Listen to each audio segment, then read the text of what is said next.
Hey, Coach, I know we talked a little bit about defense yesterday, but as you go back and you watch these last few games, specifically, sort of what's not happening, and since you're the defensive play caller, would you continue to do that, or would you consider making a change there?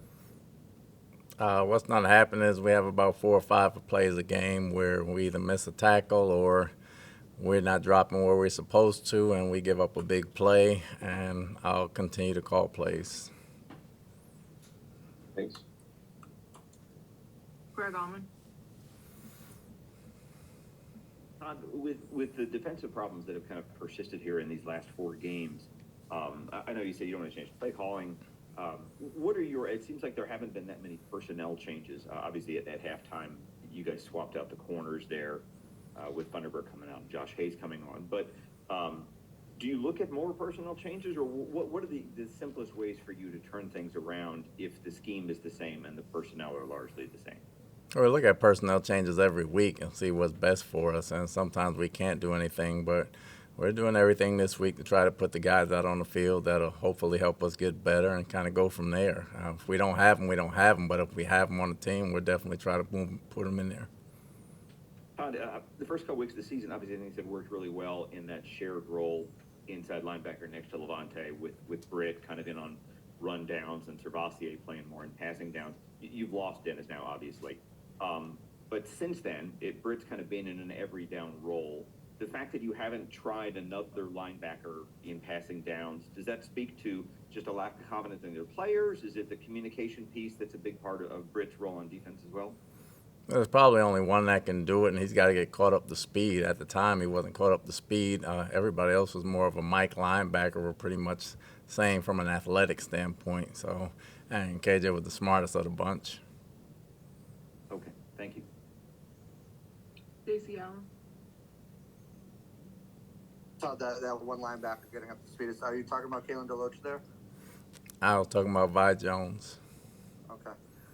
As far as the pressure situation, obviously the sacks have come right on blitzes and stuff like that, and there's a reason why you don't send the house at a guy like Kirk Cousins. But the front four, their pressure that they haven't been getting, especially in zone, when you're playing that zone coverage, it puts so much on those cornerbacks and allows them to get through their progressions. What needs to happen with those guys, and what's not happening that they're not getting consistent pressure and allowing teams to just kind of go through their progressions and pick them apart? I think our edge guys got to be better at understanding getting chipped and still understanding how to pressure the quarterback. They're letting the chips knock them off their game a little bit and get a little frustrated and trying to force things. We got to do a better job of gaming it. We got to do a better job of learning when to get off the chip blocks. Scott Reynolds. Hey, Coach, on that the first Pitts touchdown, it looked like Winfield and Thunderberg had Mooney locked up pretty good on their side of the field. Izzy was taking London on the crossing route. Whitehead came over. It looked like he was trying to maybe undercut the throw to London.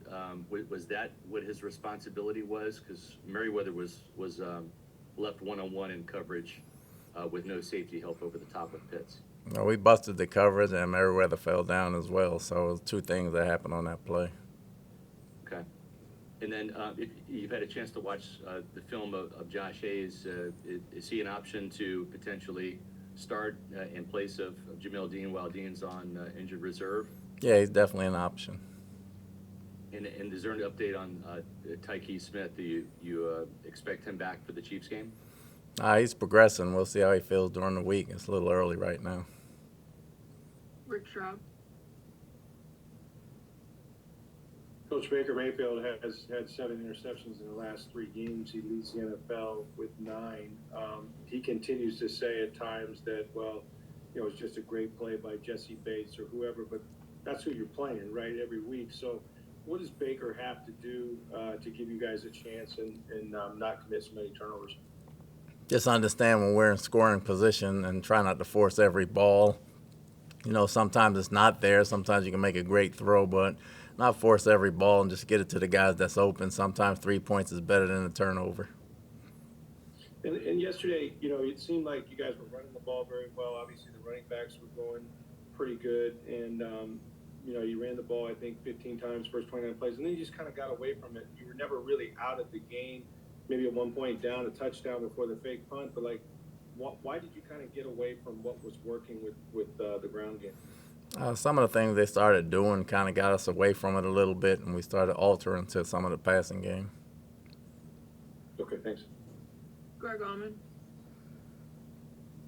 Hey, Todd, I know it's a tricky deal to kind of rotate three backs through, but wanted to ask you about Bucky Irving. I didn't know whether he re-aggravated that toe, but he didn't have a touch in the last 12 minutes in your last 18 offensive plays. I know when you get behind, sometimes you guys like Rashad in that pass-catching role. He's had 3 touchdowns doing that, but was just curious about why it was primarily Rashad down the stretch. Well, he's the bigger of the three, and he's probably the better pass protector of the three, and he's great out of the backfield as well. And at the time we were behind trying to catch up, we just left him in as the best option.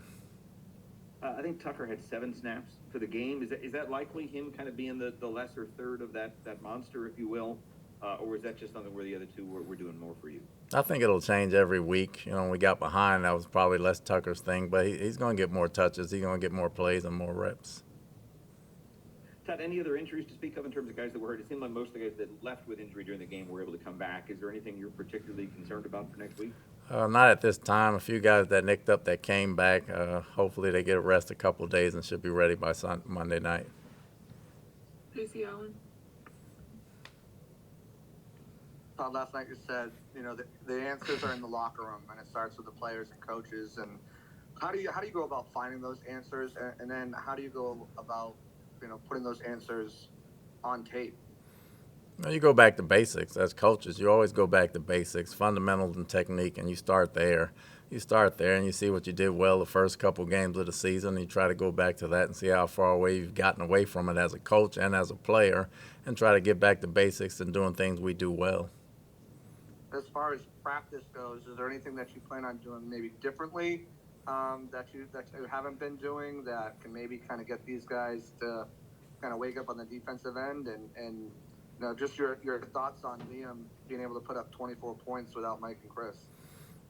Well, practice-wise, I mean, we're doing everything we can do. Those guys are playing hard. We just got to play smarter. So we'll do some drills and we'll tweak some things that way. I thought Liam did a good job putting up points and manufacturing plays for guys that were down, and the guys that were up did a heck of a job. Jarrett, J-Mac, Shepard, all those guys did a heck of a job when they played out there. Miller as well. So we just got to continue to keep finding ways to score points, and we got to find ways to stop people.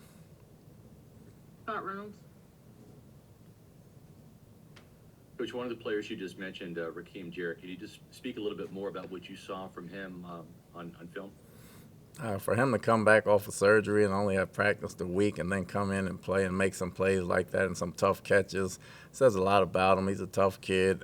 He has outstanding hands in traffic, and you know, to be that come off an injury like that, not having practiced the full fall or summer and everything else, you know, he did a heck of a job. And obviously, Andy Reid has Patrick Mahomes, right, the best quarterback in the game. But as I don't want to say aside from that, but how does Andy Reid as a play caller, what makes him hard to defend, unconventional, special, if you will? Well, he can do everything out of every personnel grouping. They can get in 3, 4 tight ends. They can get in 2. They can get in 1. They can get in none, and he can run the exact same plays that he's running all the personnel groupings, and that puts a stress on the personnel on the defensive side of the ball, as well as putting guys in space that are not used to being in space. Rick Stroud. You're not unfamiliar with playing the Chiefs, or for that matter, Patrick Mahomes. This year, they're having to do it different.